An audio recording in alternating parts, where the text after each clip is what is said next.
హల్లెలూయా. దేవునికి స్తోత్రం.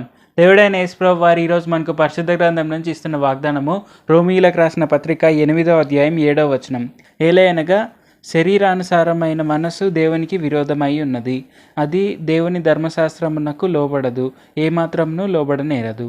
మనం శరీరానుసారంగా జీవిస్తున్నామంటే మనము దేవుని చిత్తం ప్రకారంగా జీవించలేమని ఇక్కడ మనకు క్లియర్గా అర్థమవుతుంది. ఎందుకంటే మనము శరీరం ప్రకారంగా వెళ్తే ఖచ్చితంగా పాపాలే చేస్తాము. మనము రైటియస్గా ఉండేది అనేది ఇంపాసిబుల్. అది మన నీతిమంతులుగా మన శరీరాన్ని బేస్ చేసుకొని ఉండడం అనేది అసలు అసంభవం. అది జరగనే జరగదు. మనము నీతిమంతులుగా ఎలా తీర్చబడ్డామంటే దేవుడైన యేసుప్రభు వారు ఆయన రక్తాన్ని పెట్టారు, మనల్ని ఆయన రక్తాన్ని వెలగా పెట్టి మనల్ని కొన్నారు. అండ్ అలాగే మన పాపాలన్నింటినీ కడిగి వేశారు కాబట్టి మనం నీతిమంతులం అయ్యాము. అండ్ మనము దేవుని మార్గంలోనే నడుస్తూ దేవుని ప్రణాళికబద్ధంగానే జీవిస్తూ ముందుకు సాగితేనే మనం నీతిమంతులుగా ఉండగలము. సో ఈ విషయాన్ని మనం గుర్తుపెట్టుకోవాలి. మనము శరీరానుసారంగా జీవిస్తే తప్పకుండా మనం పాపులమే అవుతాము. ఇందులో నిస్సందేహంగా మనం చూడవచ్చు. సో మనము తప్పకుండా దేవుడైన యేసుప్రభు వారి యొక్క ప్రణాళికలోనే ముందుకు సాగాలి.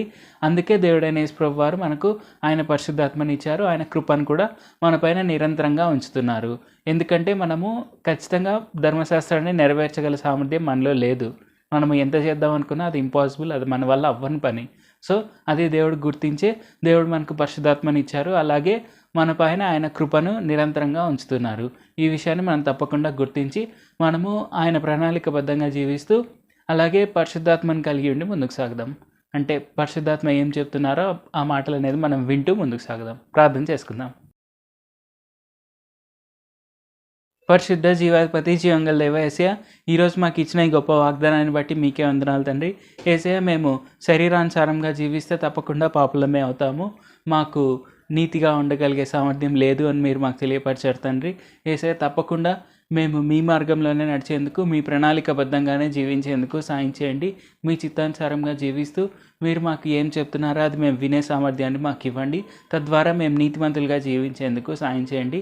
ఈ వాక్యం వింటున్న ప్రతి ఒక్కరు కూడా మిమ్మల్నే తమ నిజరక్షకులుగా అంగీకరించి తప్పకుండా వారు కూడా ఎప్పుడూ నీతి మార్గంలోనే నడుస్తూ, అంటే మీ మార్గంలోనే నడుస్తూ ముందుకు సాగేందుకు సాయం చేయండి. యేసు నామములో అడుగుచున్నాం తండ్రి. ఆమేన్. Thank you Jesus.